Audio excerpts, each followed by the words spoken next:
WYSIWYO and the Big Snow by Helga Hopkins and Debbie Clark. Read by Aidan McArdle. It was very cold and still outside. WYSIWYO and his best friend Sylvia were having an after-breakfast snooze in front of the fire. Suddenly, the two kittens were interrupted by Kristen, the little girl who owns WYSIWYO. She raced in with her friend and quickly scooped the kittens up in their arms and ran back into the garden. "Look at this, WYSIWYO," laughed Kristen. "It's snowing!" The children gently put the kittens down into the snow, and Wizzy and Sylvia were astonished to see that the whole world had turned pure white. "This snow stuff is very cold," shivered Sylvia. "It certainly is," said Wizzy. "It looks just like ice cream, but without the flavour. Wouldn't it be delicious if it tasted of strawberry?" The kittens decided to venture further into the garden. On the way across the lawn, they stumbled across Molly Hedgehog, who was fast asleep under some snow-covered logs. "Oh no," said Wizzy. "She's so forgetful. She should have gone to sleep in her nest of leaves, not here in the freezing snow." "She's so sleepy we'll have to roll her home," said Sylvia. "This spot is far too cold to spend the winter." They gingerly gave the hedgehog a little push, but stopped quickly and had to rub their noses very hard. "Oh dear," said Sylvia. "We forgot that Molly is a very prickly little person." Just then, two other local cats, Boovoo and Squeeze, arrived. They're old friends of the kittens, and Boovoo had come to tell Wizzy that they had found one of the children's scarves in the snow.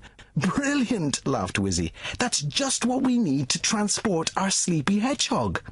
They gently wrapped Molly in the woolly scarf and rolled her carefully across the snow to her little house of leaves and tucked her safely into bed. They all giggled as Molly continued to snore, completely unaware of what was happening.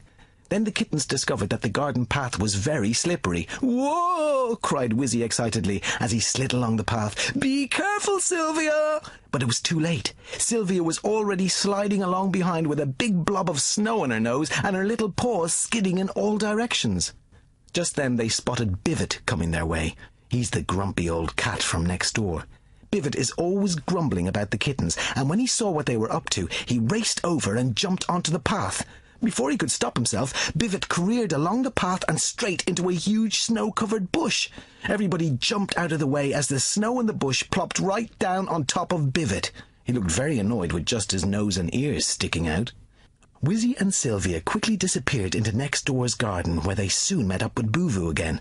"The children are tobogganing down the hill over there," said Boovoo. "Let's go and see if we can join in." "Oh, I'd love to," said Wizzy. But Sylvia and Boovoo wondered how. "Look! Someone's left a tea tray behind. We could use that," shouted Wizzy.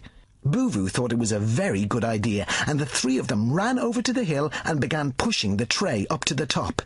Bivet saw what they were doing and thought it looked so exciting that he decided to join in. When they reached the top, all the cats climbed onto the tray and held their breath and closed their eyes. Suddenly, they were hurtling down the hill with the wind whistling in their whiskers. The children had never seen anything so funny and laughed till the tears rolled down their faces.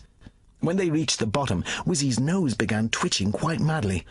"That smells like sausages," he said.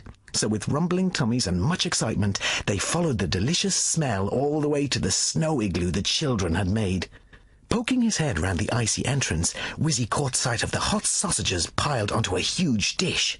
"Oh, I wonder if the children will share them with us," said Sylvia. "They will if we all look hungry," said Wizzy, grinning behind his paw.